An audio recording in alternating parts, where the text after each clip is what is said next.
Welcome back to another What I Did in a Week, where I'll show you almost all of the foods I ate in a week. Starting off with some apple grape crisp for breakfast, topped with yogurt, strawberries, peanut butter and chia seeds. Recipe for this desserty breakfast is in my healthy desserts video, which is linked. Then I had a couple pieces of rice dhokla and it was pretty good. And here is Cookie's mandatory appearance. Cookie appears a lot of times in this video. In the last couple of days, Cookie has become like 10 times greedier. She wants everything I'm eating. Like, not that I blame her, but sorry Cookie, you can't have it. For dinner, I had some leftover vegan mac and cheese with some fresh gratin, topped with a little drizzle of sriracha. And for dessert, we're having this new flavored Oreo 5-star. A lot of people rate this, but I personally found it too sweet for my liking. See you tomorrow. Well, technically this is tomorrow.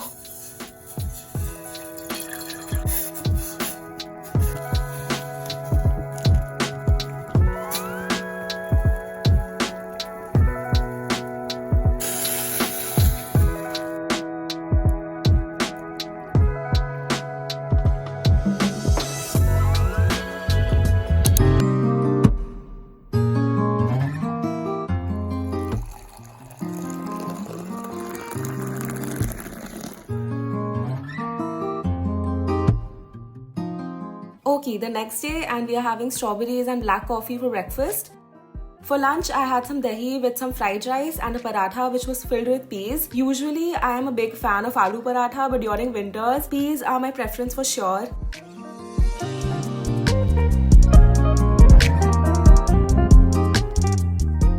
Finally, something exciting. I am making a barbecue stir-fry rice noodle dish. First step is always to cut whatever veggies you want and want to use in the stir-fry. I am using carrots and green beans and paneer for protein, seasoned with salt and pepper. And while that was cooking, I quickly made a sauce with barbecue sauce, soy sauce, sriracha, sugar, garlic, ginger, and hot boiling water. Mix the sauce with the noodles and the veggies and season further with salt, pepper, chili flakes and burnt garlic seasoning. And that's it. The noodles are ready. For toppings, some charred peanuts and sesame seeds like always.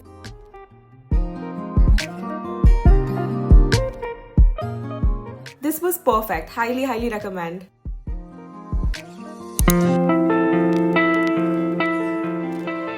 I love the combination of jam and cheese, so I thought why not try grapes and cheese. Not just regular grapes, but grapes microwaved for about 30 seconds. Added them to a slice of bread, a slice of cheese on top, and closed it with another piece of bread. Also added some brown sugar and let it cook until a beautiful grilled cheese was formed. A taste review. The grapes almost lose their flavor and what's left is their skin and the texture with a slight tart. Did I love it? No. If you don't like raisins, this is definitely not for you, but will I make it again? Probably in a different way, but yes, absolutely. I mean, just look at that color, man. How can I not?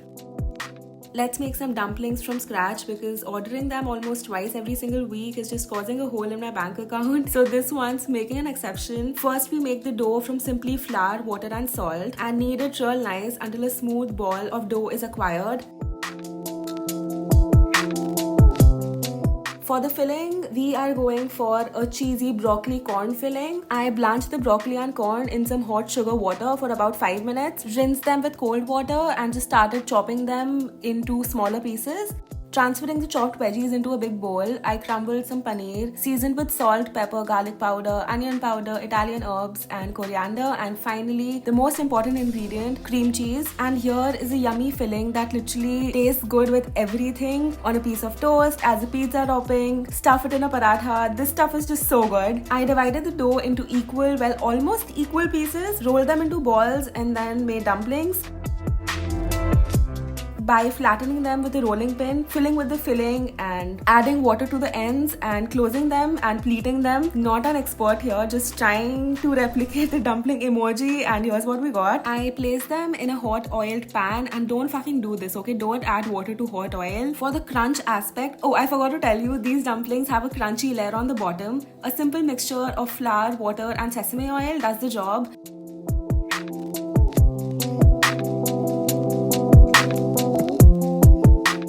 All those dumpling cravings got 100% satisfaction here.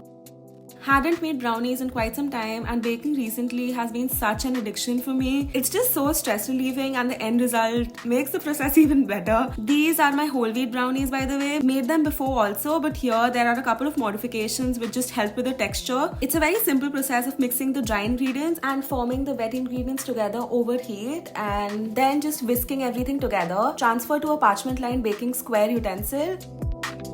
Mixed in walnuts and also topped with walnuts. And then baked for about 30 minutes at 180 degrees Celsius. These brownies are the perfect crowd pleaser dish. They never ever disappoint.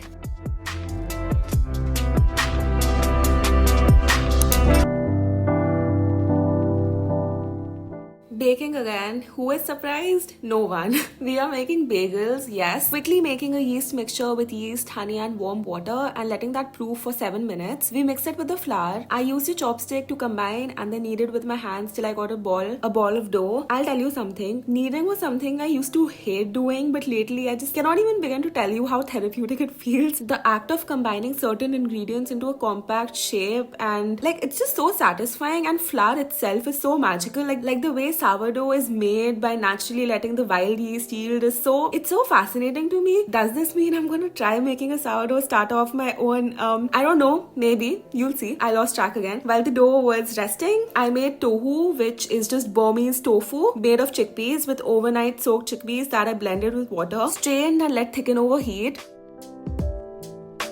Transfer to a glass utensil, let it cool completely, covered with a cling wrap and popped in the fridge for a couple of hours to rest. The chickpea pulp that's left is high in protein, and of course we're not wasting it. I put the dry part in a bowl, seasoned with salt, pepper, turmeric, chili powder, onion powder, garlic powder, mixed well and formed into a patty. Covered the patty with some cornstarch and then simply pan fried in oil.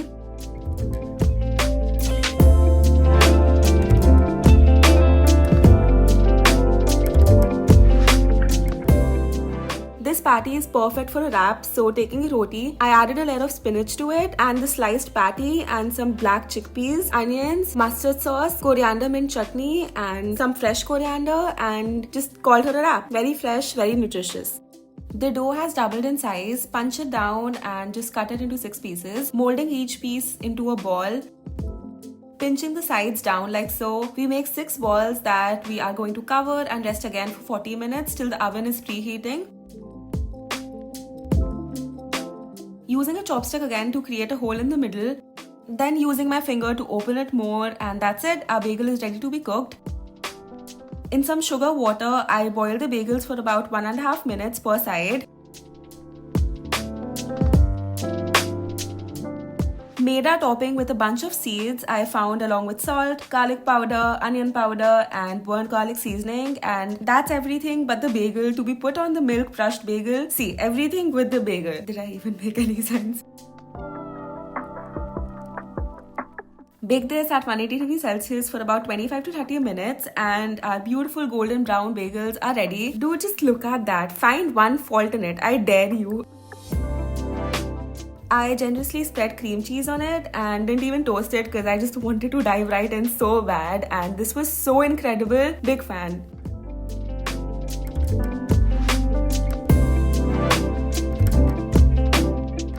It's been a couple of hours and the tohu is ready to be eaten. I flipped it over and then just roughly cut. This feels like silken tofu almost. A little difficult to handle, but we made it work.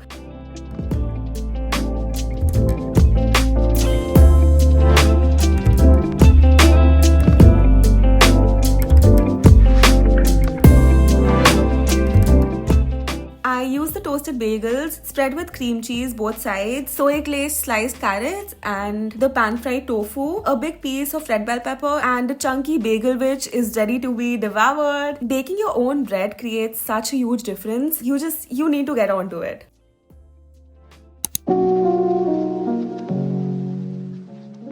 Last day already, come with me to grab some food with a friend, but poha first. I usually don't eat before going out, but poha just has its own fan base in my heart. I just can't skip it. Hong Kong tea, bubble tea from Boba Panda. I usually don't like to repeat places, but this boba is just too good. I highly recommend. The pearls are squishy and sweet. The drink is so yummy with a soy milk alternative too. It's so good. Food finally. Went to this newly opened cafe and ordered pizza. Honestly, didn't even have high expectations, but this stuff was so good. It fucking served. Flavor, pull, crust, it was so damn good. Oh, quantity and price too, amazing.